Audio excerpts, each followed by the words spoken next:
Welcome, welcome, welcome, Sean Smith to the Unfiltered with Kara podcast. I'm so freaking excited for this interview. You don't even know. Like, I'm just trying to hold on. So excited to have Same. you. Yes, yes. You and I have had a relationship for over a year now where you've coached me, we've worked together. You've seen me grow and all the things, and it's such an honor to get to share you. I know who you are. I know what you do in this world, and I know the impact you're having. I know the impact you've had in my life, and to have the privilege to share you with my audience is so freaking amazing, freaking cool at the top of 2026. And so Yes.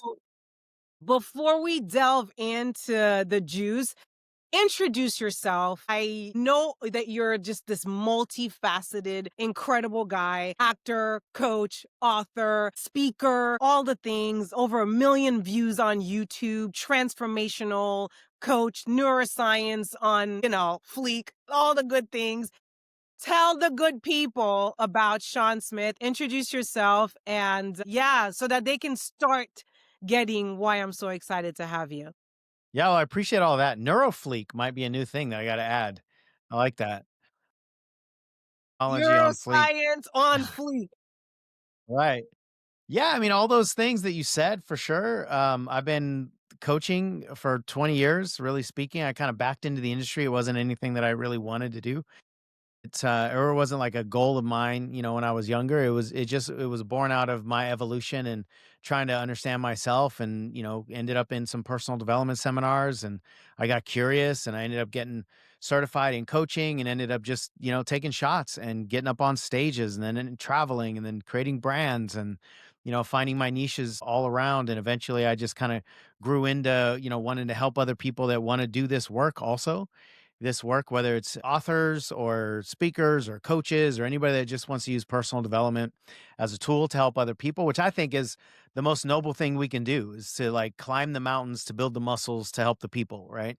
It's Right. not an easy thing to do. It's not very simple. It's not a transactional, relationship, but it's going through the work to work on yourself, to clear out whatever needs to be cleared out, to learn all the things but to do it so that you can help other people in their journey as well. And it's not just about making money and just about living, whatever lifestyle you want. Although, of course, all those things are available, but the come from is service. And that's what I have gravitated toward being fully in love with, like people that just want to serve other people just out of kindness, out of like the soul's obligation, call it purpose, call it whatever you want. And then I would say about 7 years ago or so, I started to get like really creative, like entertainment-y creative, right? I wrote and performed a one-man show on my relationship with my mom. It was deep and she had passed away, I think 5, 6 years prior to me doing the show.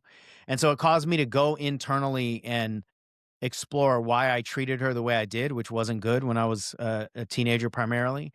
And it caused me to explore, the pain that I was suppressing back then that I still had in my body and this identity of a harmful energy that I used on her that I've used in various areas of my life. And so it was like the deepest introspection work that I've ever done. But then it also caused me, because it was a one-man show, it also caused me to have to play her, right? So I was my own victim, right? So I was, like acting out a scenario when I was 17 years old and just giving her all my anger and pain. And then I would just shift my weight. And then I was getting all of that, right? As I was playing her. And there was something super profound. I probably still can't fully articulate it, but something very profound in not just addressing, but like embodying my shadow and also the victim of that shadow. Uh, And I think what that gave me is a level of compassion, not just for her, but for anybody on the other side of my suppressed pain, my weapons, but then also extrapolate that out to anybody on the other side of that pain coming out of anybody, right? And so that's when stuff really started to change for me and I got a lot more uh entertainment-y creative, I would say. I started writing poetry back then. I hadn't written a poem before at all. My first poem, if you don't know this, you'll get a kick out of it just knowing me. Like my first poem was like this 15-minute, poem on masculinity, right? So I came out of the gate like just, all right, we're gonna go hard now. And ever since then, I'm still coaching and speaking and doing all those things that I've done. And neurotransformation is something that I'm really excited about. And obviously, you're living that in your own journey, not just kind of my version of it, but changing the way people experience the planet, I think, or changing the way they experience themselves, changing the way they experience their relationships. That's what I mean by neurotransformation. It truly changes the way you experience life. Yeah. And that can absolutely 100% be done. Like we can go in and dissolve things that you no longer want to feel. We can go in and create things that you do want to feel.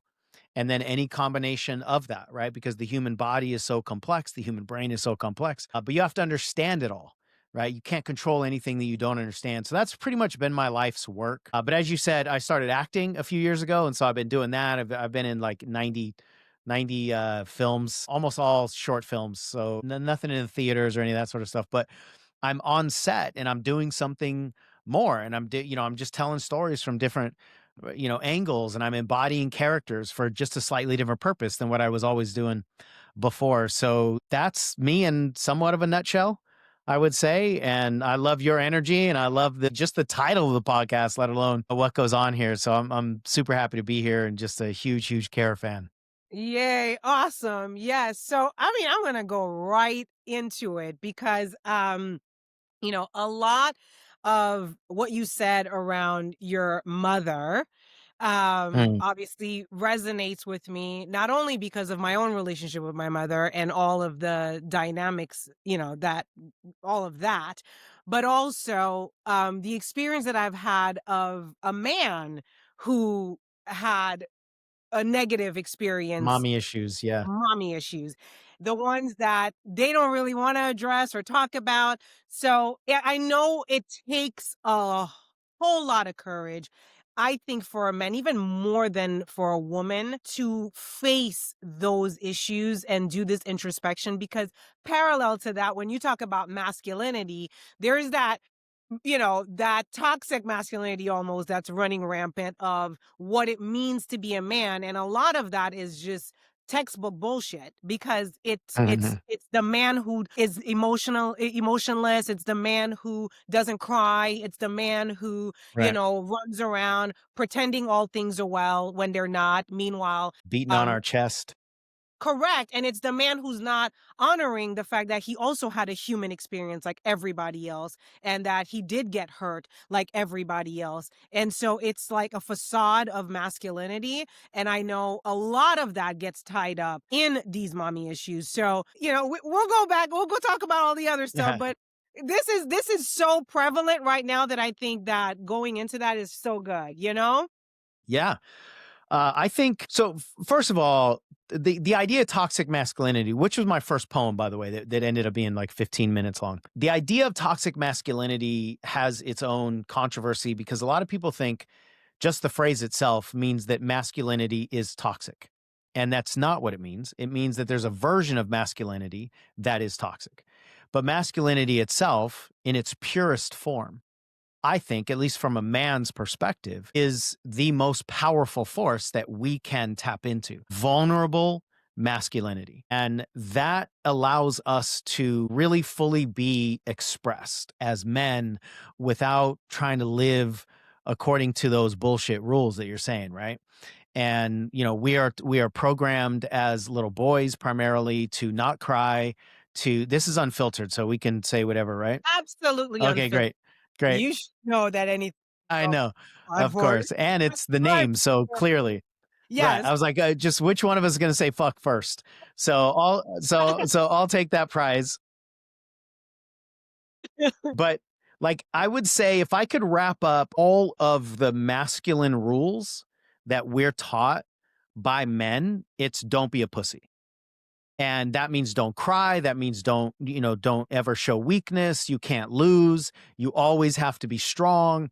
You certainly don't ever need any help, which is why, to your point, it's harder, I think, for men to confront our own stuff because we're not programmed to do that. It's not okay for us to even have problems, let alone talk about them. But like you said, we all are having human experiences. The human parts of both men and women and masculine and feminine energies are the same. It's just the programming is different. Like what's okay for me to experience versus what's okay for you to experience, what's okay for you to admit, what's okay for me to admit. And of course, there's cultural stuff in there and there's gender stuff in there and there's, all kinds of, it's not just as simple as man, woman, masculine, feminine, but at the root, like there's some real foundational programming as men that we will never ever be fully liberated as a person on this planet until we get free of that foundational programming, right?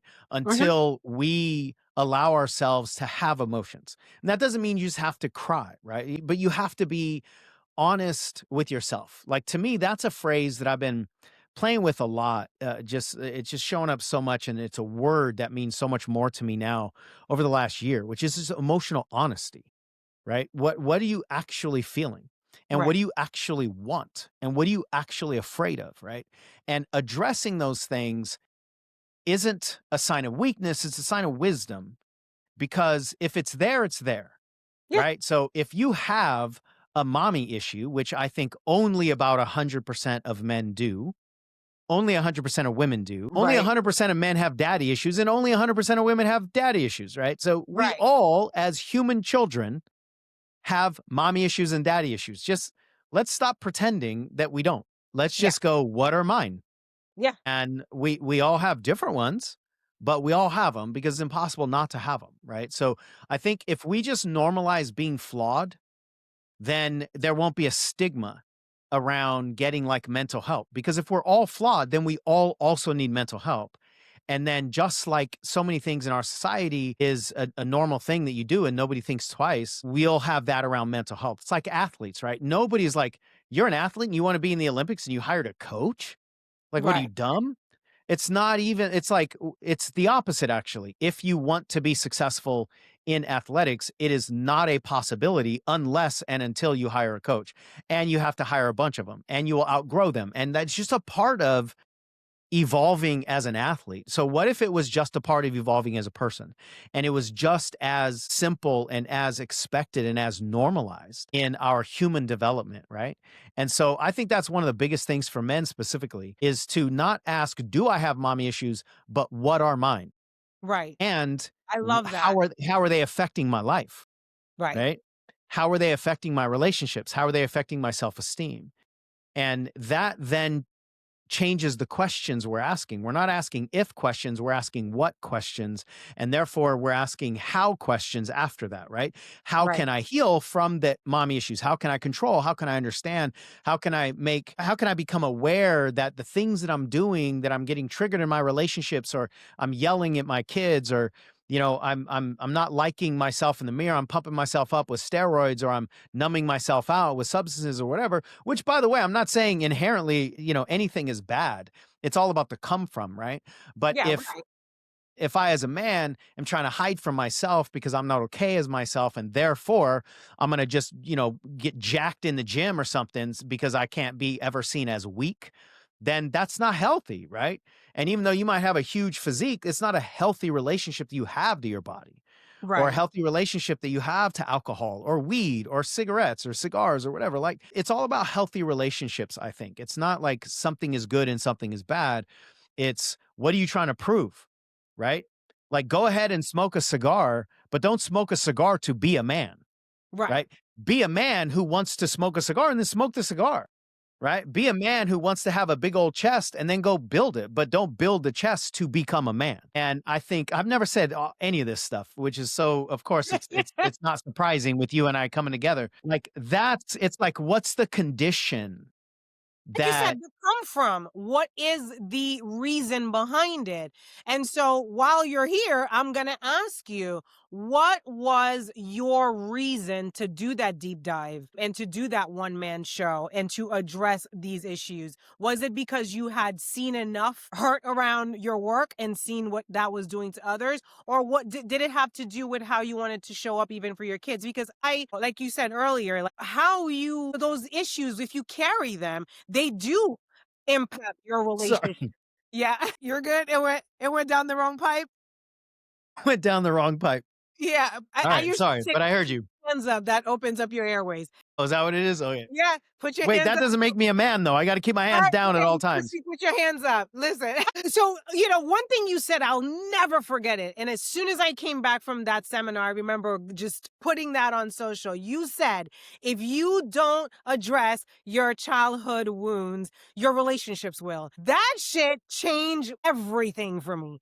Be- It's so arresting. Yeah. My God, mind blown because I was just like, oh my God, I had to look at myself as well because it wasn't just obviously, I was in a relationship that I could tell was addressing it, but then I also was looking at all the other relationships, including some relationships that I ran away from because of how triggering they were, right? And I Yeah. used to be the leaning in type of person, but in certain situations there was no leaning in. So, anyways, you said that and I got that. And so, was it a moment of your relationships were starting to address your childhood wounds? Is that what caused you? Because I think everyone has to have that moment. You have to have For something sure. where staying the same is more painful than changing. Yeah. So, because other than that, you avoid it, right? Because it's easier to avoid it. Leaning into pain just as a freaking sport is not like something that No. everybody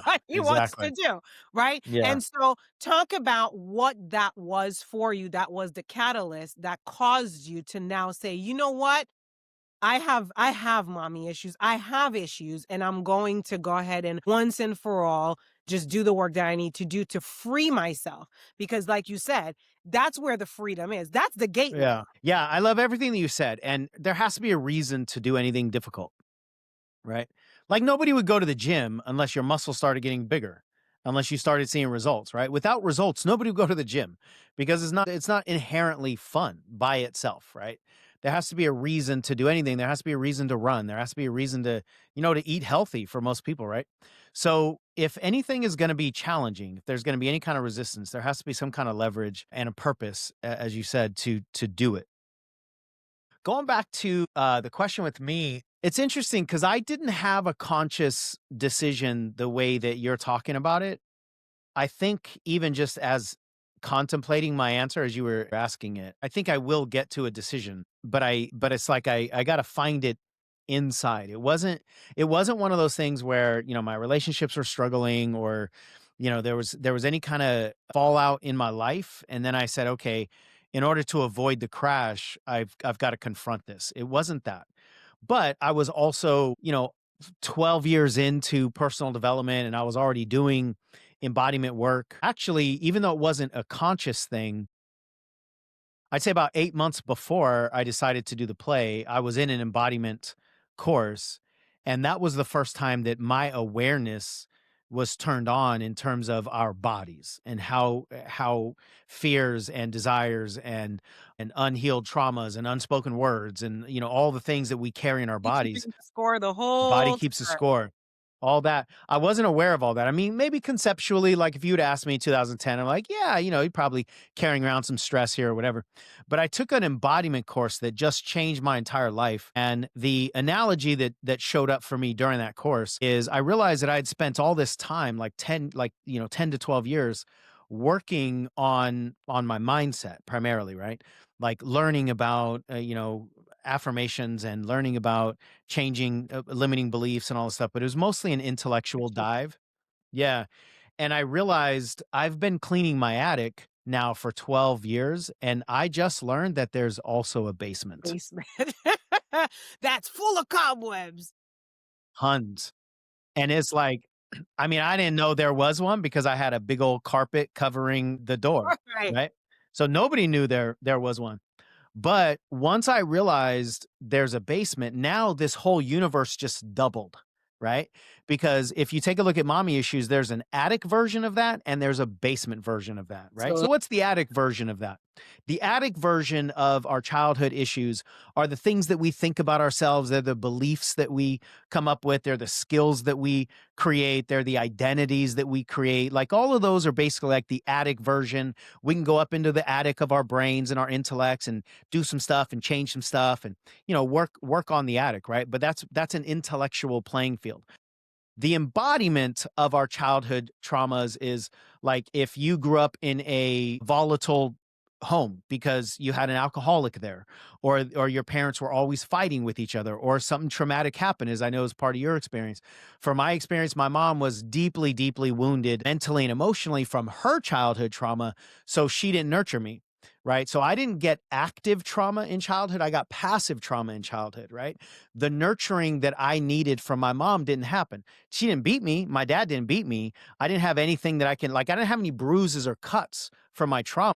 What I had was just like voids, emotional voids, right? And so then my body created patterns. It created, hypervigilance around certain things. It created safety rules that I lived by. It created like a resistance to what the feminine nurturing entity even is in my life, right? And do I need it? When you get into embodiment, you realize that there's just two different playing fields here, and they're not the same. And the thing is, you cannot clean your basement from the attic, and you can't clean your attic from the basement, you gotta right? get in. You sometimes you got to go up there, and sometimes you got to go down here. Right.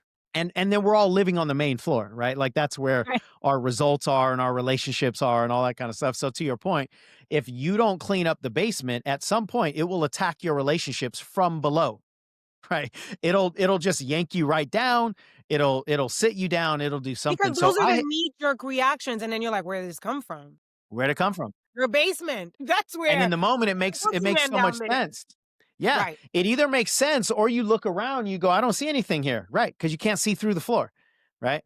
So you don't know what the cobwebs are. You can't see the cobwebs in the basement from the main floor. And then going back to, us as men, we are designed to not have a basement, right? And even if somebody says, "Actually, you got a leak down there," we're like, "No, I don't. I don't even have a basement, so I can't have a leak." Right? Right. It's okay for us to go in the attic and become like mindset warriors, right? That's okay. That's totally fine. But that's because none of the emotions are up there, none of the weakness is up there. That's just like that's where all the gym equipment is, right? You go up into the attic, like, oh, you build all the muscles. So back to the question, I was in that process already.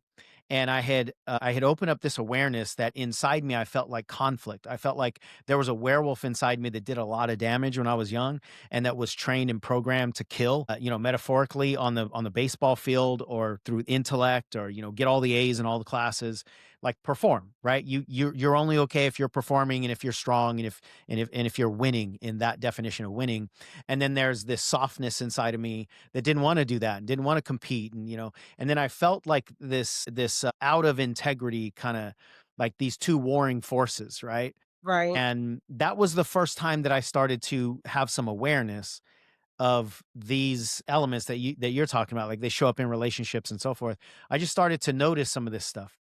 And then I just decided to do a one man show, but for entertainment purposes. Like I had wanted to do a one man show because I watched somebody do one years and years ago. And I'm like, yeah, I think I could probably do that. So then somewhere in like 2016, 2017, I decided I actually want to do a show. And I've got all these stories that I've been telling about my dad for a long time. My dad had died. My dad died a year before my mom. When my dad died, I immediately turned it into a keynote talk, right? Immediately. Like literally, I found a video the other day. I was on stage telling my dad's story, I think 9 days after he died. Because in the talk, I said, my dad died 9 days ago. And let me tell you about it. Right. And let me like, pull some hopefully profound wisdom out of it and stuff like that. So I started talking about it right away. I came up with like a keynote story about him jumping off of a curb, and that became celebrated. I actually did a speaking tour in India, and it was called the Jump Tour. And it's because of that story, right? Somebody heard the story, like, we will pull you to India. So it was super celebrated. My mom died a year later. I didn't tell anybody. Like literally my childhood friends didn't know she had died, who, stayed at my house, and like a lot of my family members, like even extended family members, didn't know she died. Why? Because I had all this shame wrapped up in my relationship with her. So I didn't want to tell anybody. And because if I told people that my mom died, then I had to tell them about my relationship with Right. her. At least that's what I was thinking about, right? I didn't have anything to hide with my dad's relationship. So I told all the stories. So when I decided I'm going to do a one man show, I'm like, yeah, I got all these dad stories. I'm going to talk about my baseball days. I'm going to talk about, the Oakland A's game, talk about all this kind of stuff, right? Like, let's go. And as soon as I hired the coach, I hired somebody that helps people put together one person shows specifically. Soon as I hired her, she sent me the very first assignment. And then I had heard this voice go, yeah, yeah, we're not going to do this about our dad. We're going to do this about our mom. And I was like, Mhm. bullshit. We're not doing this about our Yeah. mom. Not I a lot. started feeling, no, no, no. These are all these questions already pre-answered. Like Right, I already have the stories. I like you shut up and let me answer some of these questions that the good lady just gave me, right? So right, I just, I start designing, some questions, and then the voice is like, all right, I'll be back. And a little bit later is like, oh yeah, how about we're gonna do the thing about our mom, right? Like, no, we're not. So anyway, I essentially argued with this internal voice for about 3 days, and it got louder, and then it got hotter, and then it got more intimidating and threatening and all this stuff. And at some point, I'm probably sweating. But at some point, Karen, this is the moment that I think you're asking about. At some point, I surrendered, and it was right, like this bitch ain't gonna stop, right? right. Like this voice is not gonna stop. They In ain't fact, going it's getting nowhere. louder, And it's even if getting you did your one heavier. man show on your dad, you would end up having to do one on your mom the way they go. Yes. Right. So at some point I recognized this was inevitable, and then I succumbed. So I didn't succumb because of what I was seeing on my main floor of like relationship problems or career problems or whatever. So let me go do this. I just succumbed because I was already down in the basement, kind of, brooming around a little bit. And once this voice essentially brought a vacuum, I was like, yeah, no, we got some crevices. Like we got a few rooms you don't know about yet. I'm glad you're down here, but now we're gonna go into the in While the you're basement down of the here. basement. While you're down here, yeah, you can go. That's I've among already locked. I've places already we locked the door, so you can try to go up if you want. Maybe that's what it was. Like me arguing with it was me like trying to get back up to the main floor, right, and right, and right. that shit had been locked. So that's when I surrendered and just like, okay, I guess we're doing this on my mom. And as soon as I made that choice, what came out of me was the most fluid, like sacred creative thing I'd ever done.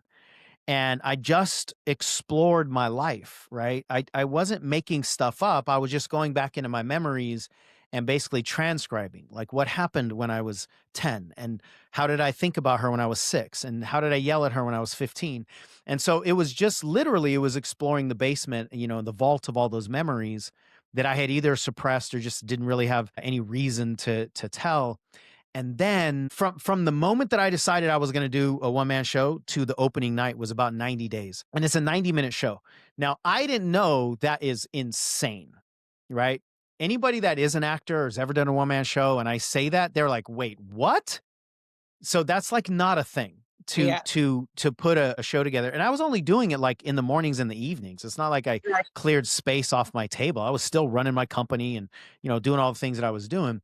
It was like when I had the faucet on to capture my mom's story, it just came out like crazy, right? So I could probably get 10 times more out of an hour's worth of creativity than I normally would. And it wasn't easy, all these things I was putting on the typing into the keyboard, but it was beautifully fluid, right? And Mm, so it just all came out. And then the way I held on to it once it came out was also something new for me. It was like it was sacred because this wasn't my story and I didn't need to protect myself. At some point in time, I must have decided I don't need to protect my ego. I just need to tell the real story. And I'm right. sure, even though I wouldn't have had the phrase back then, that's emotional honesty. Right? I didn't even want my kids to see it, by the way, because I didn't want them to know their dad had this venom inside him. Because Mm, I don't think I had let them see that ever, right? right. In their childhood. So I didn't want them to come to the play. They ended up both coming. They were like 13 and 9 at the time or something like that.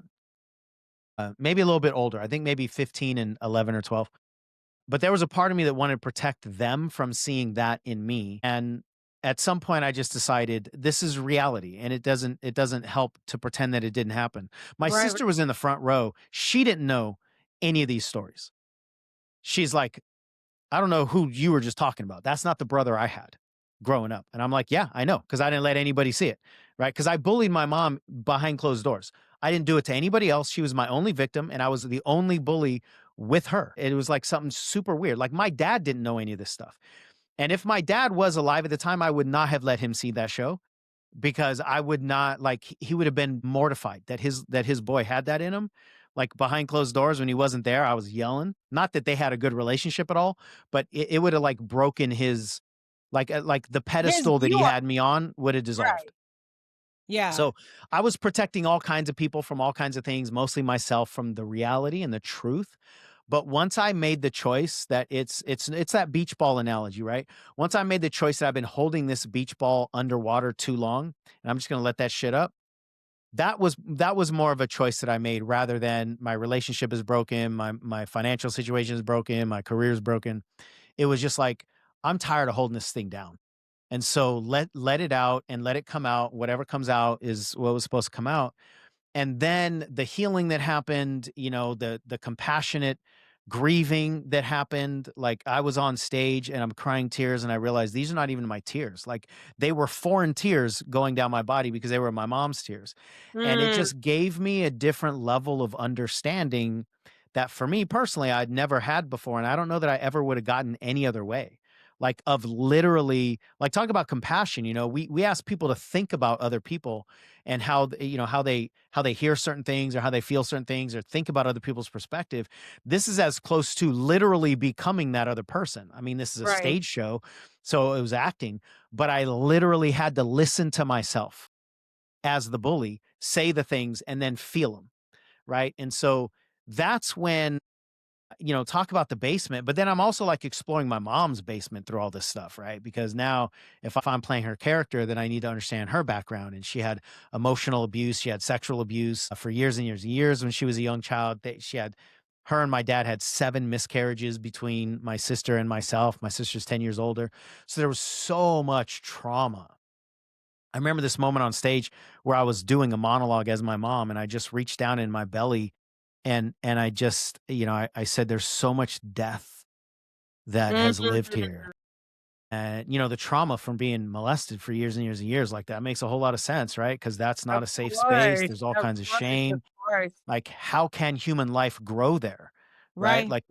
Like, and so that, coupled with all the other, like why she smoked and all the stuff, I just had a level of awareness that I could have never had ever before. But then, of course, I started to apply it to some of the things you were saying earlier. Okay, why do I have this trigger? Why does when my son says this or my daughter says this or my wife says this or a friend says this, why do I respond? Oh yeah, it's because of the mommy wound, right? It's Right. because of the nurturing that I didn't have. It's because, wanting to feel powerful, right? So I just learned so much about myself. Let me tell you one more quick thing. I realized I didn't even realize doing the play. I realized this, what I'm about to tell you, years later when my daughter asked me a question of why I treated my mom so bad. What I've realized now is, and I hope any men listening to this or any woman that's like got masculine energy, kind of predominant, maybe there's something in this that you'll resonate with. When I was 13 years old, I was on top of the athletic world.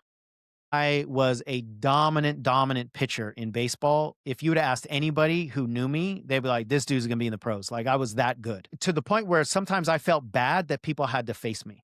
Like, bro, this is not gonna work out for you. But since you showed up in the batter's box, I'm just gonna go ahead and, Right. and and take you out. So I had a level of dominance that was incredible. Then when I was 13, 2 things happened. I blew out my pitching arm and I got hit by a car. And the car accident, it nearly killed me. It took me like 2 years to get back on the baseball field with any level of decency, but I was a shell of myself. So as a young 13-year-old, I was dominant. As a 13 and a half-year-old, I was impotent. I never said that word related to this. I became impotent. All my dominance was taken away from me. And of course, I didn't understand it at the time. I didn't make the conscious choice. But at some level, I said, who or what can I dominate? Because my ability to dominate on the baseball field has now been taken away, but I will not sacrifice needing to dominate. So I need to dominate something or somebody. And it was at that time of my life because I used to always not know when it started or why it started. My mom never came at me at all. It was just one day I was like, I'm going to pick you and you're going to take it. And she would never even fight back. Right. And of course, all bullies are cowards. So it was the cowardice inside me that chose her because I knew she wouldn't punch back. And so she became my punching bag. And I think energetically, emotionally, she became my punching bag when my ability to dominate athletically, my ability to perform was taken away. I needed to find that power somewhere else. And I chose my mom. And it just sucks. I've got so many emotions flood my body right now as I say this out loud, but it's the truth. And so the masculine energy needs to win, needs to perform, needs to protect, needs to be strong. And if it's taken away from us in some area, the masculine is going to rise up and go, where can I get it somewhere else? Right? Which Right. is which is one of the reasons why a lot of times if we've been victimized if our masculine energy has been victimized, especially in a male body, we quite often will become a perpetrator because like whatever was taken from me by somebody else, I need to replenish with somebody else, right? Right. So abusers usually start as victims and then they become abusers, try to replenish that hole that was taken from them when they were the victim, right? Not all the time, of course, but quite often that's what happens. And that's just the masculine energy trying to regain power, regain control. And that's when it becomes toxic. If Right. we can get under that and just heal whatever that looks like for each one of us and just like fall into what the masculine energy already is, and we say this about self-esteem, you say this a lot, obviously, about like your journey and stuff. You don't need to prove yourself to be enough, right? You don't need to perform to be valid. You don't need to make other people lose for you to win when it comes to like who you are as a person, your self-esteem. And that kind of masculinity is the most powerful force for a man, in my opinion, because then you don't get threatened by things, right? You're grounded and you're not trying to, one up yourself on somebody else because you feel so bad, right? You don't have to beat somebody else in order to win yourself because you're already winning. And then, but here's the thing, that doesn't mean that you won't be able to perform. That doesn't mean you won't be able to make money. That doesn't mean you can't go to the gym and get It that big it ass actually chest. amplifies your performance when you come from that Exactly, space. because you're not tethered to the wound. Right, and you're Yeah. whole and you're showing up as the lightest version of yourself, which is way Yes. more creative, which is way more loving, which is way more nurturing, which is way more all the things because it's again, like you said, it's not performative. And I think that we're talking about men, but this is, I think, a human necessity that you transcend those performative aspects of yourself because Yeah, of the wounds you're carrying. Because 100%. personally, that's what even performing for love in my relationship is something that I had to transcend, but only after I leaned into why the fuck do I do that? Why am I Yeah. showing up needing to show a version of myself that is not 100% who I am? I'm not comfortable in that performance because this is, again, you can only perform but so much. After a while, it's Yes. exhausting, right? And so, how do I transcend that so that I can integrate all the things that happen, even the things that I don't like? That happened and then be able to have those all be part of who I am unapologetically Yeah. so that I can show up as my full self, which is one of the things with this whole main character thing, right? Yeah. I really truly believe that we all come into this realm as a character, like you would speak about a character in a movie, right? You came and sometimes you play characters, you have to learn them, you have to learn some of their backstories in order to properly play them. Their backstories make them who they are today. It informs every single Informs decision. everything. And so even when you said, at 13, this is what happened, it informed all the shit you did. Like, now Yeah. we understand why you bullied her. Up until you said that, I was still trying to figure out what the fuck did she do? Right? I mean, I get Why she would was, anybody do that to their mom? Like, it doesn't make any but why sense. would anybody do anything at all? Always comes from what happened on the come up, right? It's in the soil. Yeah. It's in the soil, so that's what it is, and so even again, we talk about your childhood wounds being addressed by your relationship, but even if you think about your relationship with money, your relationship with your environment, or how you see yourself in the world, it all stems from how you grew up. Where did you grow up? Like, I remember when I wanted to shift my paradigm around money, I had to look at the fact that, oh, I grew up in Haiti. It's the most impoverished nation in the Western Hemisphere. I saw poverty all damn day. So abundance is not natural to me. So abundance was something that I had to, I had to go in the You gotta attic, construct it. in Yeah. the basement, because there were also, some stories on, well, if I actually do create abundance, does that make me a bad person, or is that going to make me leave my family? But I don't want to leave my family. And I want to, and all this stuff, right? And so, Yeah. and obviously, I know that's the work that you do. You've done this work with me a lot. Talk about the importance of going back and doing that. I mean, it was for the one man show for you that you had to look at, why, what I did at 13, what did I do at Drill, how was I with her at 6?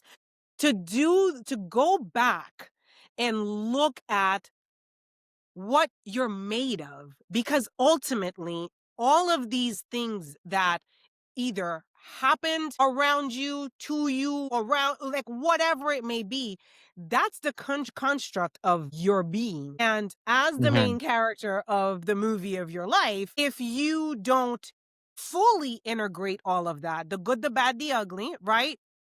Then you tend to play supporting roles in your own movie, or Your you own tend to be life. in the shadow of your life, or you don't trust yourself, or you think because something happened to you, like your mom being molested, now you're a damaged good, and now you're showing up like damaged good, so then you're attracting people who are gonna, so all of those dynamics, that are in your current day to day, they all have their root in your childhood and Yeah. how you were programmed on the way up. So talk about that, and talk about how important it is in order for us to not only have some kind of access to freedom, but more importantly, to live a life that is fully authentic and rich to the character that you get the one freaking opportunity to live, right? The privilege of a lifetime is to be yourself, Joseph Murphy, right? And so, but if you can't fully embody all of those things because you have shame around it, or you have, you don't want to talk about it, you don't want to have that honest conversation, right? Yeah. That you're talking about, then you really never get to fully live, right? And so talk about that, because that's Yeah. to me where the opportunity for our listeners lies, for them to make a choice, because you made that choice through the one man show. I made that choice because of the breakdowns in my relationships and the breakdowns in certain areas of my life that I wanted to perform better in. But Yeah. each person listening has their own form of that breakdown, right? Or their own form of that decision that they need to make. So let's talk a little bit about. Yeah, I love it. I mean, everybody listening wants to improve some area of life, right? Sometimes it's huge. It's about getting out of poverty. Sometimes it's about, healing from past relationships. Sometimes it's like, I just want to lose 7 extra pounds, right? Whatever it is, you want to improve. And I would venture to say that every single one of us on this planet wants to improve in an area that we've been wanting to improve for a long time, just haven't been able to make it work, right? Very rarely do people just have like new goals that they just picked up yesterday and they just haven't done it yet, right? Most of us have goals that we've been working on forever, and they're shifting. We might make a little bit of progress or not. It's like the dieting world is probably one of the easiest ways to talk about this. The yo-yo diet kind of phenomenon is people will lose a lot of weight and then they'll put it back on, lose a lot of weight, put it back on. It's because they're never doing anything foundational generally that can be sustainable. So my point here is, if there's anything in your life that you're trying to improve, you have to control certain elements, certain ingredients in order to improve whatever the thing is that you want to improve, right? Like if you want chocolate chip cookies coming out of the oven, you need to follow a chocolate chip recipe. If you don't know what recipe you're following and you keep getting, meatloaf coming out of the oven, Donuts. yeah, you or your cookies just keep falling apart. But if you don't know the recipe that you're currently following, then you don't have any changes you can make. So my Ab- point is you cannot control anything you don't understand. And most of us are trying to control our behavior, but we don't understand our behavior, which is exactly what you're Mm, talking about. We don't yeah. understand the person underneath it, Right. right? We don't understand that when we do, to just keep running with this food analogy, when we get up at late at night and we, woke up from a nightmare or whatever, and we go to the refrigerator, what do we grab? Do you grab a drink? Do you grab a cookie? Do you grab chips? Do you grab sunflower seeds? It's going to take a long time to eat. Like, what do you grab? It's these micro decisions that actually informed by all the things we were talking about. So just to give a little Mhm. bit of that, the emotional reasons. Now, of course, again, not painting everybody with the same brush, but like if somebody is eating when they're not hungry, they're just eating to try to get through an emotional moment, and they grab like chips or they grab anything hard that they need to chew on, that's usually in that moment an emotional grab for power, because chewing something with our jawbones gives us the experience of power, and then we're breaking it.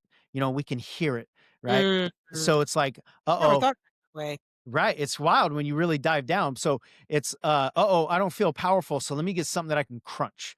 Let me get something that I can, like literally sink my teeth into," right? If you go to chocolate chip cookies, in that moment, what you're probably searching for is nurturing, because almost all of us were taught as kids, if we behave right, we get desserts, right? And so we have an emotional connection to the sweet stuff. And so if we drink something or eat something sweet, we're probably looking for nurturing versus the person that's getting up and looking for power. Now, if you tell both of those people the same solution, it's not going to work for either one of them usually, because neither one of them are in the middle of that solution, right? Like if you just say, okay, let me just grab something from the internet, and both of you do this thing, it's not taking either one of them into account. So even Yeah. if they try to curb their cravings or they try to control their behavior, but they don't understand why the person is reaching into the refrigerator or going to the pantry, if you don't understand why they're doing that, you'll never be able to control that behavior long term.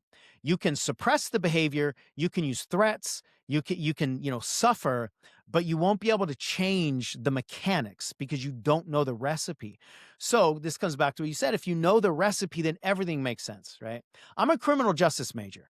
I love crime. I've all not doing it, but studying it.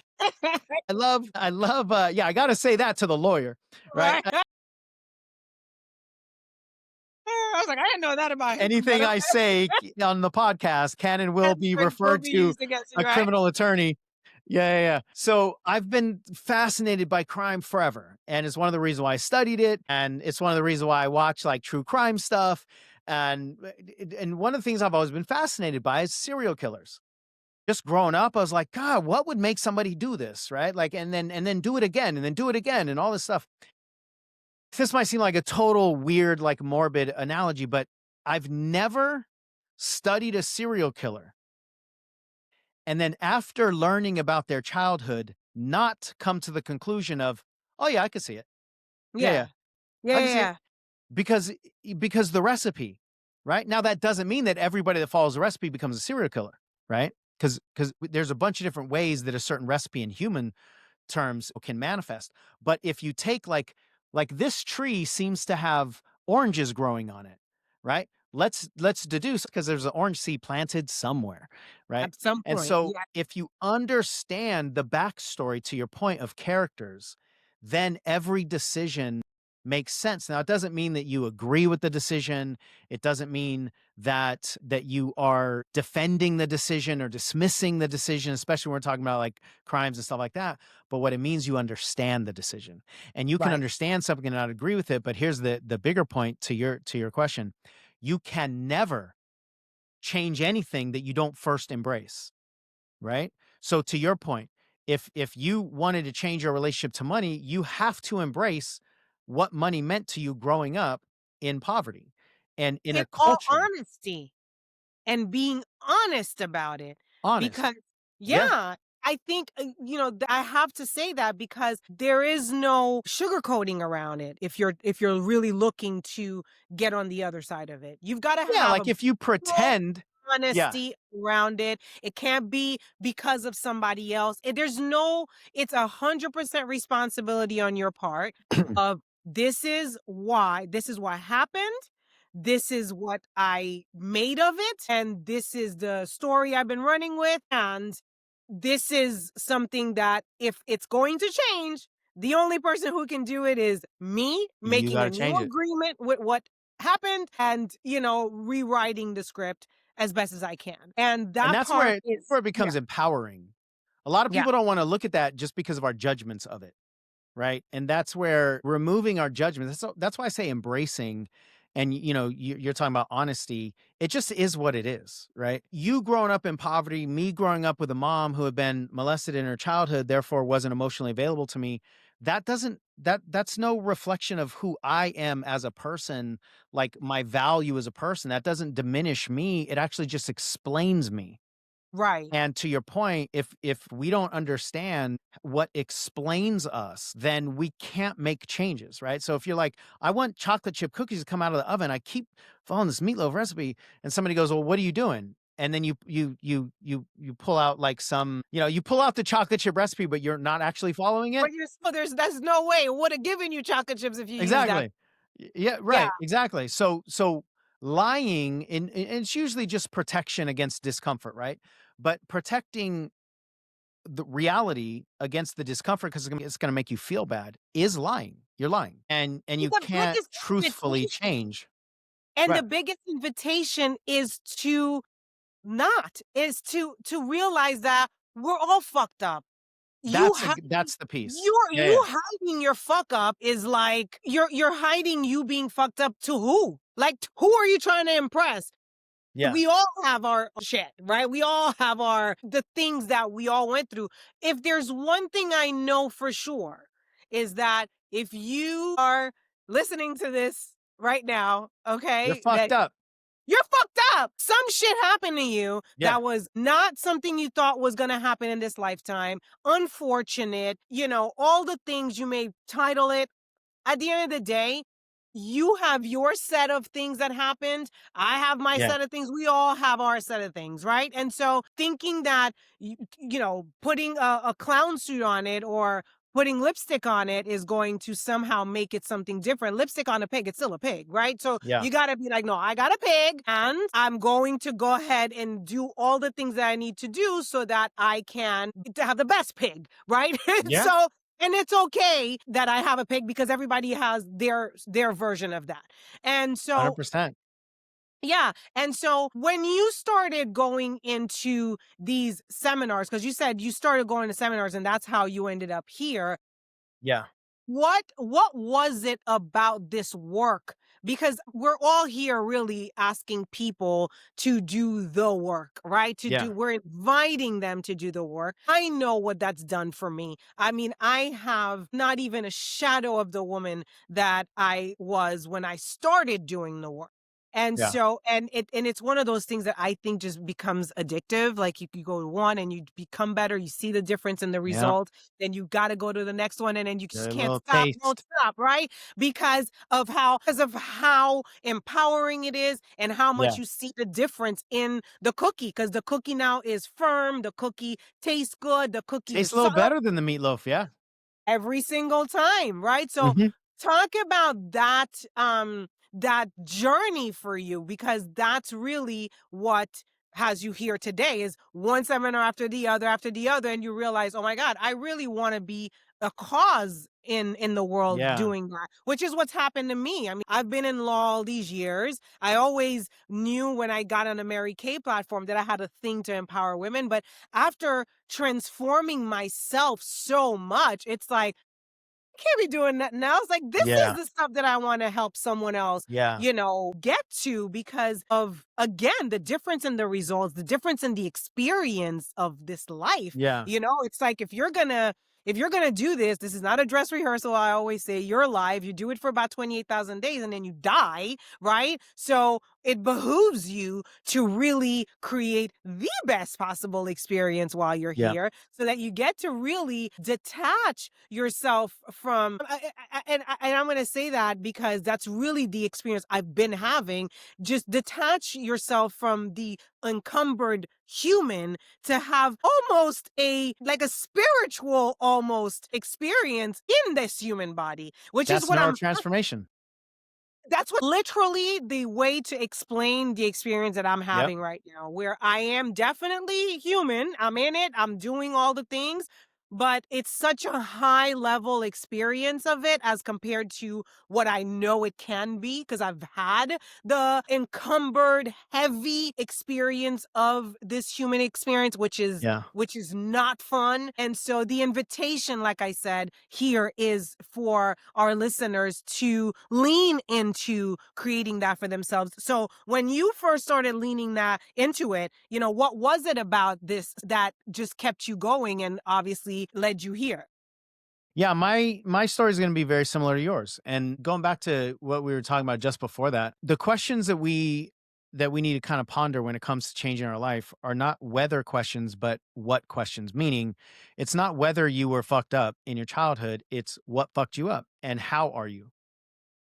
Fucked up are you? How fucked up are you? Right. So that you can start changing the recipe as soon as possible. Because what will never happen is continuing to follow the meatloaf recipe and producing chocolate chip cookies. That'll never, ever happen. But there's got to be a reason, as we talked about earlier, to do anything that's challenging. So there's got to be a reason for you to explore that. One of the things that I think will neutralize how difficult that is for people is exactly that, just surrender and embracing and just acceptance that if you were a human child, you're screwed up. And it doesn't matter what your parents did or didn't do. If they would have done the things that you wish they would have done, then you'd be pissed about other things, right? It's not a matter of whether you're wounded, it's a matter of how. And then that gives you a way to change it. And like I have this Mad Lib theory of human development, right? Remember the Mad Libs where you're like, give me a noun, and then you write in the blank a noun, and then like there's a pre-done story, right? And there's like 20 different blanks, and you ask for an adjective or whatever. I think our human story is essentially the exact same Mad Lib with just a few blanks thrown in there, right? And your trauma is different than my trauma, but we both handle trauma as humans the exact same way. We try to Absolutely. overcompensate. So then it's like, oh, how did you try to overcompensate for your unique childhood experiences? Oh, interesting. I tried to overcompensate the exact same way, but with different reasons or with different details because my trauma details were different, right? And so if you understand that as a human animal, you have a certain Mad Lib recipe, it's not whether you do or not, it's just what are your details.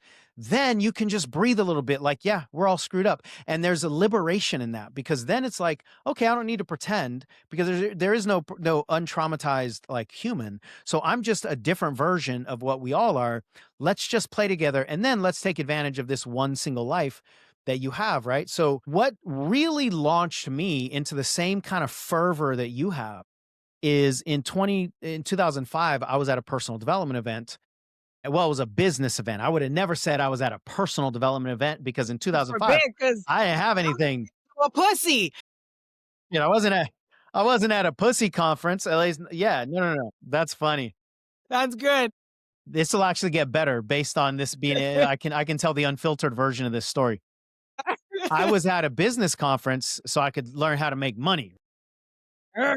and and then we did this exercise where they said, what are your goals in 90 days, and write it down and then share with your partner. I forget. Let me tell this other story first because I forget which came first. But okay, unfiltered, right? Right. The person leading this conference, this how to make money in your business conference, was, get this, I'm gonna pause here just so you can fully be ready to receive what I'm about to say. The person that had the audacity to lead this how to make more money in your business conference was, are you ready? Yes. A woman. Are you fucking kidding me? I'm a man, right? Like, not only do I not need any help, I literally had this thought, Kara. Of course, I was being an idiot as I was trying to lead up to it. But I literally had this thought. She was talking about coaching. And in my head, I was like, coaching? No. Okay, this is one of those moments where like understanding myself. I grew up with a mother that wasn't nurturing me and she was in therapy all the time. So my connotation to getting help is attached to my lack of nurturing from my mommy issues, right? Right. So I clearly don't need any of that kind of like weak help, right? So in my head, I'm going, get out of here. Get the fuck what? Yeah. And she's talking about coaching and then, and I'm like, okay, listen. And I'm just, of course, I'm just, quiet and sitting down and I, cause I want to get her to get to the money part, right? Right. And then I have this thought in my head and I go, okay, let's just pretend for a second, you and your little girl self, let's just pretend You and your that, little girl self. yeah, But do you see how important wait, stick a pin real quick. Do you know okay. how important that detail is? Because I'd be sitting right next to you talking about having a completely different experience because of what your database has in it, right? I'd be sitting next to you thinking, "This is the holy grail because it's a woman who's teaching this stuff," and you see what Yeah. I'm saying? So I just Yeah. want I don't And want I'm that to like, go over bless her anyone's heart. head. That's so cute. Right, exactly. So how whatever is programmed into you will have you have an experience of the same fucking thing that Yeah. could be an opportunity, but because you're so enthralled in your own stuff. Anyways, go ahead. Yeah. And this leads into Mary Kay. So let's make sure we close that loop too.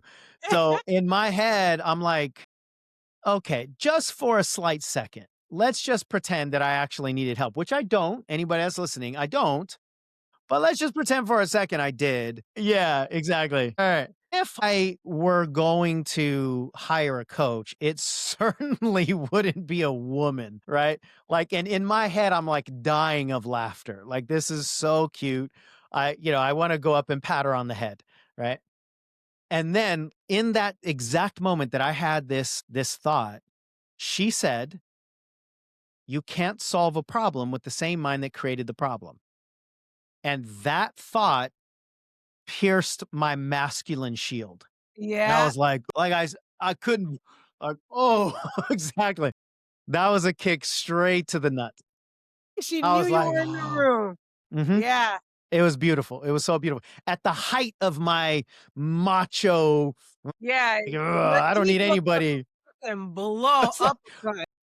it was fantastic. So it disrupted me so much. And then I ended up signing up for coaching in that same So good. with a That's woman. so good with Yeah, a woman. I love crazy. it. I love that for you though. I mean, here we are now. I would have never been on this podcast had that not happened, right? Okay. And then in that conference, also going back to the 90-day exercise, what do you want to do in 90 days? Write it down and then share it with your partner. So I wrote down, I want to make $100,000 in 90 days. I hadn't started a business. I didn't know what I was going to do. This is a very, like I'm on the outside of kindergarten. I haven't even gone into class yet, right? Right. On this journey for me. So I write down all these theoretical, delusional goals. Not that they're impossible, but they're just coming out. I'm just making it all up, right? I don't know. And so I write down, I want to make $100,000 60 days. I want to have a live event. I want to have 100 people there. Blah blah blah. And then I go to share with my partner, and I just start crying. Like I can't get these words out. I can't read what I just wrote, and I didn't know what was happening. And like I literally the lump in my throat is like I swallowed an orange, right? And then I couldn't talk to him and he goes, "Come with me." And he walks me up to one of the co-facilitators of the event, a man, and he says like Sean's having problems and this dude named Matt, he's like, "Oh, I'll never forget this." Matt goes, "Ooh, this is about to come out." He like points at me, goes, "Ooh, this is about to come out." He saw that like my volcano was about to erupt, right? So he Right. takes me out into the lobby and there's nowhere to sit other than the piano bench. The lobby's totally full, this Los Angeles hotel. So he sits me down on the piano bench and he just walks me through this visualization. Now, if I had not been in the arrested, like spiritual free fall, crying like a baby, don't know what's going on with my body, if I had not been in that state, I would not have let Matt walk me out of that room and sit me down on a piano bench. But because I was just in the surrendered state because Right. I couldn't take care of myself at that time. I was like, "Okay, where are we gonna go?" And I sit down and he walks me through this process and I'm crying and he helps me grab a memory that is one of those main ingredients of my recipe and he reframes it. And it was a moment where I was 6 years old and I had an interaction with my sister who's 10 years older than me. And it was in that moment that I decided I was a pest and I'm not lovable and nobody wants me and all this kind of stuff. And like, and I with this new wisdom that I have as like a 30-year-old man or whatever, however old I was like, "Oh, but we can like, can I change that?" And Matt's like, "Yeah, you can change it." I go, "Okay." So he's just helped me like go in and reframe it is what we call it now, right? Go in and change is like, "Oh, what if that's not what it meant? And what if it meant this? And what if it was her issue? And what if I wasn't the villain in this story, right? Or what if I wasn't the throwaway token first kill, right? Right. What if I actually am the main character? You decided that shit. Nobody said that that was what happened. Right. That was Yeah, you. yeah, That yeah, was I'll go first. Yeah, yeah, yeah. you created that story. It's so important that we emphasize that. Yeah. You literally created all of the stories that you're carrying, including all the what you made the thing mean, that is still your cornerstone repeat story of not being good enough. All of that, that was a decision you made when Yeah, something we're the happened. writers. Yeah, and you wrote it that way, and it's not necessarily what happened. Just real quick, recently I was speaking to someone and she said it was 20 years after she had m- interpreted a situation with her aunt a certain way that Yeah. she brought it up, and the aunt was like, that is not at all Not at all what happened. what Yeah, yeah. happened was I did this over because it was a superstitious thing. It was a doll that she broke, and she thought that because she broke the doll. I mean, I'm talking about the woman spent 20 years carrying a story around a situation it was completely inaccurate. Yeah. So, But it's like yes. in that moment, it's like, okay, when I was 6, I made this choice, and then it's like, okay, well, I guess I just die in this movie, and so I left the movie and then went into the seats, and then just kept watching that movie over and over and over again from the seats, and to your point, that person was just watching this 20-year movie, but the 20-year version of that movie is not the same as what it was because it evolves, right? Because we protect our egos and, we try to hide ourselves and all this kind of stuff, so the movies that we're watching are not the actual movies. They're just the evolved movies that our brains have created to protect Correct. ourselves from any kind of discomfort usually or just make things easy or what have you. So back to my movie, well, let me just play with that because what you're talking about, what I'm talking about is you can leave the theater seats at any point in time and go back into your movie and rewrite that Yes, shit, right? yes. And Rewrite it, that's the rewrite the invitation. characters. Right. That's the And whole thing. You yeah, are the main character. Stop. You're taking a freaking supporting role or an extra role in your own life. it's your Meanwhile, own script. it's your script. Fuck, rewrite it. You're letting all of these things that happened, affect the actual movie when you can legit go. I mean, the only reason why my life has improved like it has is because I went and rewrote the script. And I Yeah, went and rewrote one situation at a time because I realized that whether I continue that way or I write it differently, it's whatever's true for me, right? And that's so true. I might as well have a truth for me that supports me The instead of movies are make believe anyway. Yeah. why am I kicking my own ass? I want Yeah. to have a good time while I'm here. And Why am I kicking my own it's optional. I don't need to kick my own ass if I don't want. I could Yeah, choose not to, and so that's where I'm at right now. Where it's like I don't want anyone, especially those of you listening, to waste one more second in a yeah. foul story about yourself and a foul story about your life. Life, yeah, there was an origin story. We all have an origin story. We all have that stuff. Like you made this accord at 6 years old that you were a reject, like all this stuff, but you can go back, like Matt, it's Matt, you said, right? Matt, yeah. Helped. Yeah, what a gift that he was able to have you reframe that. And what a gift that, you know how many things you helped me reframe, and every time I reframe something, I got a little bit more freedom. I got Yeah. a little bit more joy. I got a little bit more peace, and I got a little bit more space. And And then I agency. You got could more independence and empowerment and agency.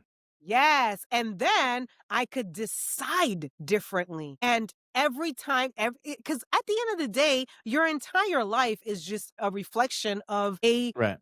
compilation of decisions, one decision at a time, one agreement at a time. And so if you just make a different agreement or a different decision about the same freaking thing, but just make it mean something different, there lies an opportunity for the script to go a completely different direction, just because you don't see things the same anymore. You don't see yourself the same anymore. Not seeing yourself as a throwaway is a pretty freaking big difference in how you show up than Right. when you saw yourself that way. Yeah, and it's a process, obviously, right? Like we're talking about, for me, I've been doing this 20 years. That's a 20-year-old story. For you, you've been doing it for a long time as well. So it's not a flip of a switch, right? You're not just going to be able to take the movie reel that's been playing forever and it's like a horror film and then replace it with, an animation, a rom-com. But once you realize that I have a pen in my hand based on like where we're going. Once you realize that you look back to a different scene in your life, right? And you go, I could actually just rewrite this one action. Like cuz if you've ever seen an actual movie script, there's so many different lines in every different scene and there's a bunch of different scenes, right? So you could just go instead of wearing red, I'm just going to make the character wear blue. You didn't Right. change the entire scene, you just changed the wardrobe on this one character. Or instead of this one line, I'm going to change this line, right? So once you realize that the script is changeable, then you can go in and change a single line. And the line can be dialogue, the line can be a meaning, the line can be location. But then once you realize I can change this line, then you can change more lines. And pretty soon you realize, oh, I can change this whole scene. Mhm. Scene 7, which represents my 7-year-old year or my 7th grade in school or whatever. I can change the whole scene. And then if you can change a whole scene, you can change more than one scene. And if you can change more than one scene, you can change the entire script. So Absolutely. it's a process, but you have to realize you can change a line and then grow into being able to change. And then you're like, all right, I've rewritten this movie. Now I want to write new ones. I want to write new movies where I start as the main character and I start not kicking my own ass and I start knowing where I want to go and then I deduce all this stuff, but it really is, about grabbing your pen and realizing that you can make these changes and you can erase the stuff cuz we think our previous scripts are written in pen, but they're all pencil. And they're not even really on the paper, but we just feel like we react as though they're written in stone. And they're absolutely not, but we have to do this work. So that experience for me on the piano bench with Matt was very similar to what you've been alluding to. Once I had this reframe, I literally got up and felt like a different person. I felt like I had dropped, 30 pounds of emotional weight. And when I went home, my wife asked what happened to me. Like she saw a physical change in my energy. People started asking what happened to me. You're like, And "Well, I just then emotional colonic. That's why I lost a exactly. couple Right. Yeah. I just shit some stuff out. I've been constipated for 30 years and yeah, and now it's just flowing. Uh, no and pun." that's what often happens when you make an emotional shift. People notice something different, but they can't put a finger on it, right? They're not like, "Are you doing your hair differently? Like?" They can't really find the measurement, but they sense something different, and that is when an emotional, energetic shift usually has happened. So then, when I felt that, then I was like very similar to you. Everybody needs to know this stuff. Why wasn't I taught this in school? Why do I know when the War of 1812 was, but I don't know how to manage my own emotional trauma, right? Right. And Yeah. why did I forget virtually every single thing that I learned in school and got all the A's and then just gave all the information back when I was done using it? Why do I walk out like almost understanding nothing, right? I don't know hardly anything about history or any of the stuff that I learned in school for the most part, But but I I don't don't know know about me. but I don't know that as a human, I'm a meaning making machine. When I Right. was in Landmark and I remember they said that, humans are meaning making machines." I was like, It's a "What? great phrase. Yeah. Fuck, give it a meaning and I could give it a different meaning if I wanted to." Bro, I got my entire life out of that. Like, oh my Yeah. gosh, why didn't anybody tell me? Why didn't anybody tell me? That was like Yeah. I was so bothered. I was Well, I think the 31. reason, and I think there's an important reason to answer that question. The reason that schools don't teach us about ourselves is because that's not the point of school. The point of school is to produce little products that can then fit into society, right? School is an institutional endeavor. They're not creating entrepreneurs, they're creating employees. They're teaching kids what to think, not necessarily how to think. They're teaching kids what to think so they can get a degree so they can fit into the cog of society's machine. And that's the point of the school. Now I'm a school teacher, so I'm saying that from like still I'm not saying that kids shouldn't go to school, but I'm saying we have to understand what the point of school is. That's why they were teaching me how to answer the questions on the That's the test. recipe. It's the Right. That's what the recipe is for. And so if the At the end of the recipe assembly line, right, they need me to be a certain kind of product. Right. right, right. And so it is your responsibility. That's why I said this is important. Continue that thought. That's the reason. It is your responsibility to go into the attic and the basement Mhm. and to go back and look at the trajectory of your life and the various agreements, stories, that script that you wrote back then, as a 6-year old, a 7-year old, and you believe this to mean that, and going back and giving it that new meaning from the line to the section, to the year, to the this, until the script looks more like you. Because so much of my script before I made that decision was just inherited.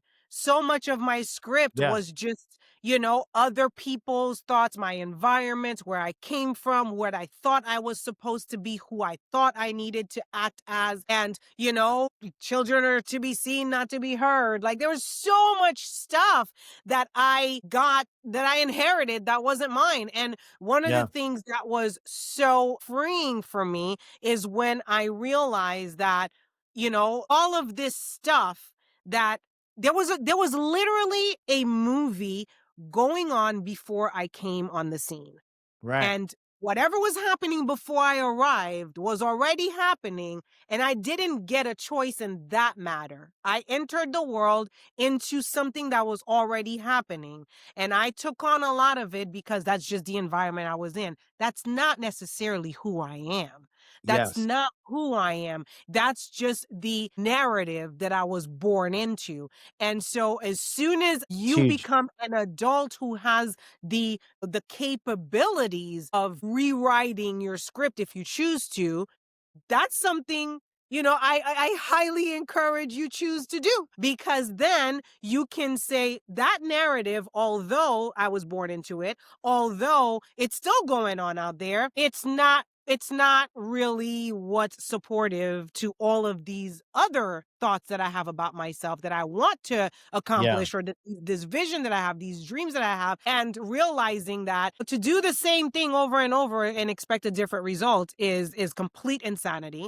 Yeah. And you are only going to be in this version of yourself. You're going to only be able to create what you've been creating. And the only way to create otherwise is to become otherwise. You've got to do that for yourself. So, That's the yeah, piece. Yeah. So you you and I have to could take go control. on forever and ever and ever. Probably only like 12 straight years, that's all. Yeah. So, listen, this has been so good. And I know that the people This is who are just version listening. 1, right? This is part Yeah, no, 1? we're gonna have to do more, and Okay. I'm realizing I'm so in the I conversation know, I that looked it's up at how long it's been, like, really? Whoa. yeah, yeah. So, and I know that those of our listeners are gonna want to know where to find you. So, if you could let them know where to find you, if they want to work with you, if they want to watch that one man show, if they want to stay in touch, follow you, all the things, please, because you're yummy. Oh, This I has been so appreciate that. good. I Yeah. appreciate you, tremendously. My, handles all across social media in the personal development world are Coach Sean Smith. Facebook, Instagram, website, all that stuff. If anybody wants to follow me on my acting journey, is primarily do everything on Instagram. There, it's Sean Robert Smith. I had to throw the Robert in there because there was already a bunch of Sean Smiths that are Right. acting. And the But rubber is like, "Rrr." you Yeah, got to it's be a it's distinct. a Yeah, Robert's yeah. tough. Yeah, yeah, yeah. Yeah, yeah, it's tough. So Sean Robert Smith dot actor. And if you go to Coach Sean Smith, I have it linked on my Instagram, so you can just if you don't remember that. But I love, as you know, like I'm so all in with acting and creating and really helping people use their own creative muscles. Right? There's a lot of resistance to creativity because we're not taught in schools to create. We're taught in schools to regurgitate.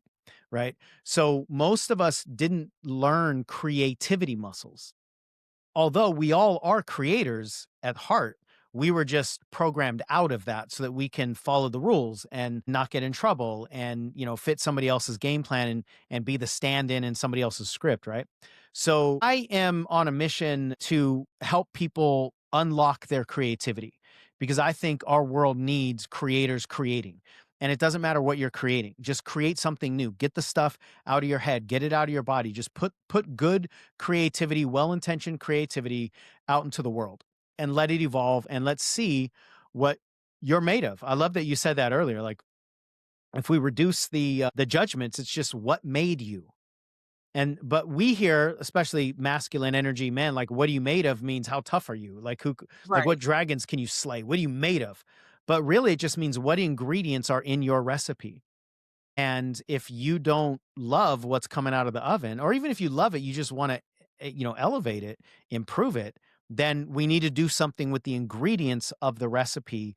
But you can only do that if you start exploring the recipe. So if any of you are interested in like creativity, then come follow in the acting world. You can obviously join my website or join like the email list on any of the websites and get emails and stuff. But you and I, we didn't talk. This is going to have to be a part two conversation. We didn't talk Absolutely. about my film. So I did write my own film No, we a need few to months yeah. ago and we shot it 2 weeks ago. As of recording right now, I'm going to watch the very first cut of it tomorrow morning. I'm going to see it for the first time. I've not been involved in any of the decisions of editing, so I haven't seen anything. I've seen like raw footage, but I don't know. I don't even know who the editor is. I don't know her. So all the footage was given to somebody I don't know, and she's going to present her first cut Her or of she. this Holy film. shit. It's a woman. A woman. Can you Editing believe? your movie. Can you Yeah, believe? you've come I a said I was long gonna way. close that loop because when I started to get into business, I fell into the world of Mary Kay, as you Right. know, which is an And you entirely know, the female pink like company. like a turtle that could be a pink out like coach. Exactly. The Right. irony. Right. So, but And bless my heart. But looking back, because I think there's a divine script happening as well. Looking back, I fell into all of that so that I can get like face to face with the female mind and estrogen and feminine energy and all that stuff. And that helped me heal my relationship with my mom before she died. So being in this pool of feminine energy ended up being one of the big catalysts for my journey, something that I never would have saw coming. But of course, that's how, a lot of the biggest choices are made. They're outside of our current blinders. yeah, 'cause So yeah. the is that may be knew that that's what you needed, Yeah, exactly. and Right. that's Like so yeah, leading you like to have such impact and coaching women like me, who are actually trying to get our big dick energy down, right? So the irony, Jesus. right. Tuck it in. Tuck it in. Tuck I'm trying to, like, hold it between my legs. Oh, that's It's everything. so good. That is And we everything. need to get into you and I gotta do this again because 'cause I'm even For thinking sure. about some of the stuff that I have 100%. in mind. Because I was just like, "I wanna get into this, and we'll see where we go." Because I know with you, It doesn't it's matter. just Like just pick anything can anything. go. Pick a So color, this pick a look outside and just point to an object and we'll do a 2-hour and we podcast on it. can do this. So, absolutely, Sean, thank you. Thank you for your wisdom. Thank you for your time. And we definitely have to do this again. I Absolutely have appreciate to do the invite. I love the energy. Love you, obviously, and the co-creation is so fun. so good. So Yeah. until next time, Sean Smith. Take care.